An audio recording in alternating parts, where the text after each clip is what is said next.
Лицо прячет, голос просит изменить. Хотя ничего криминального наша героиня не сделала. Просто свой поступок она называет непростительной ошибкой. Год назад в микрофинансовой организации взяла 100 тысяч рублей.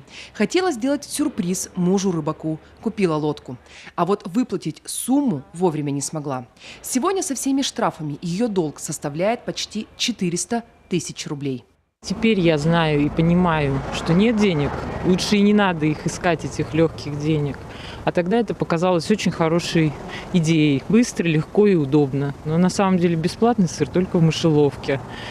А теперь не знаю, как быть. Муж ничего не знает, надо ему как-то сообщать. Придется, очень боюсь коллекторов. История не единичная. Сотни жителей региона в поисках легких и быстрых денег оказываются в такой ситуации. Чтобы хоть как-то облегчить им жизнь, Банк России ввел своеобразные лимиты на допустимую задолженность.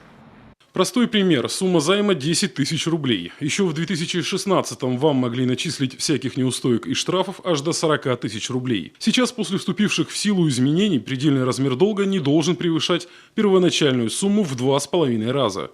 То есть взяли 10 тысяч, не выплатили вовремя, получили процентов, пений и штрафов максимум на 25 тысяч рублей. Больше вам начислить не могут. Уже в 2020 году коэффициент предельного размера долга упадет еще ниже. То есть взяли 10 тысяч, предельная сумма, которую с вас могут взыскать в совокупности, не более 25 тысяч рублей. Свободу микрофинансовых организаций ограничили еще по одному пункту. Раньше ежедневная процентная ставка. Там доходила до 3%. Взяли, к примеру, 3 тысячи на неделю. Вернуть придется около 4. Сегодня аппетиты микрофинансистов ограничили до 1,5% в день. Все эти изменения, уверены эксперты, должны навести порядок на рынке. Безусловно, главная цель – это все-таки смягчить ту нагрузку, которая накладывается на наших заемщиков, ну и, безусловно, вывести с поля черных кредиторов, которые в отдельных случаях иногда еще встречаются. Тяжелее теперь придется и черным коллекторам. Впредь взыскивать долги смогут только организации, поднадзорные Банку России или службе судебных приставов. И если раньше долги переходили порой в руки непонятных фирм, то теперь переуступить их можно только профессиональному кредитору или взыскателю.